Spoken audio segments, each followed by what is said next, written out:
Hello and welcome to In Focus Kentucky. I'm Mario Anderson. Each week this program will take a look at issues that matter to you right here in the Bluegrass State. We'll talk to the lawmakers, community organizers, and people like you who help shape those policies. Today we're looking at mental health help for law enforcement in Kentucky. First, we'll speak with Representative Ken Fleming of Kentucky's 48th District about House Bill 68, a bill that he's sponsoring that would require the Department of Criminal Justice training to provide help to law enforcement coping with serious and tragic events. Thank you so much for joining us, Representative Fleming.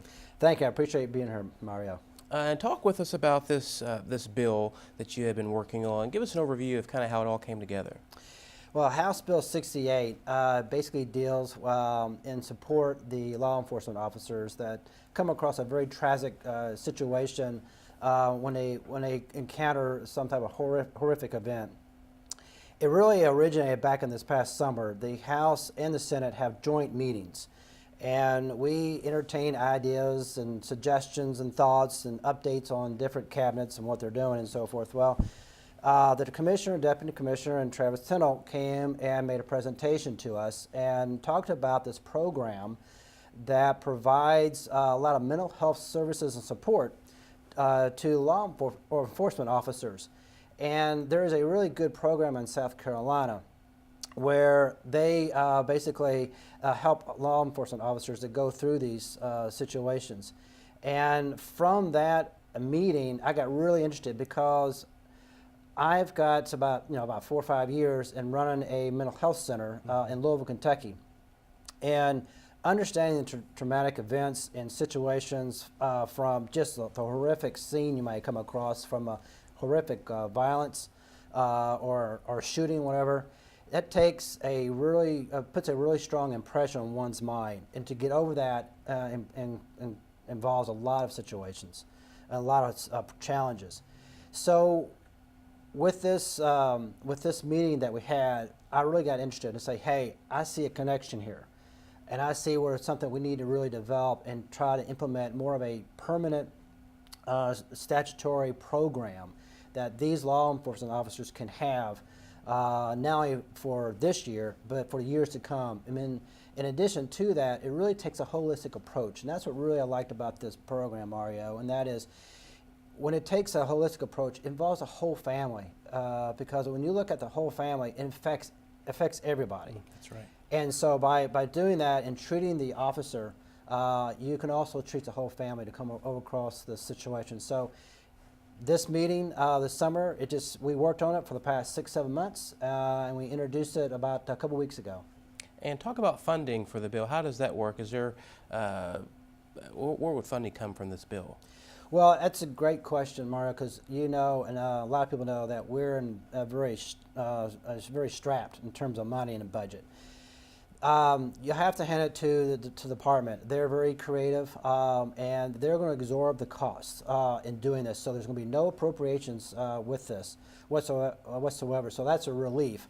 But also tells me that this is a high priority of the cabinet, because they understand the situation that comes up when you get involved in these situations. So having this as a priority by the cabinet, it's a pretty strong message. They want to make this work.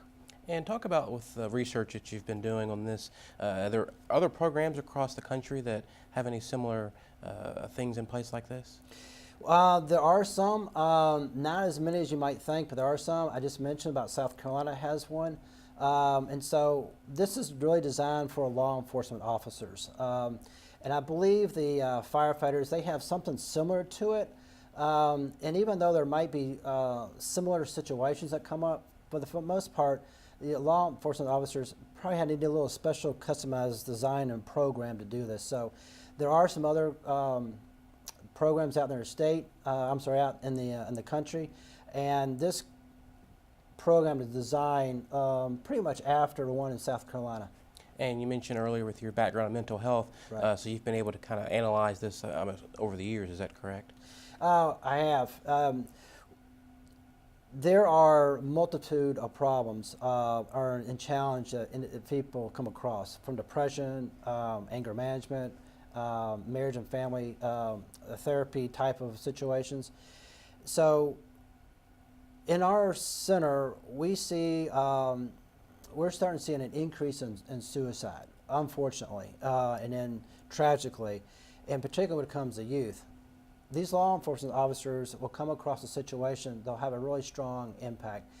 And when you're looking at maybe, I think 1 in 4, 1 in 5, these law enforcement officers have a suicidal ideation, you know, that's becoming a warning sign. And so in order to prevent that, there needs to be a program, needs to be support, and make sure those ideations don't come to reality, because that's be horrible. That's a very, very tragic event, not only for the family but for the community as well.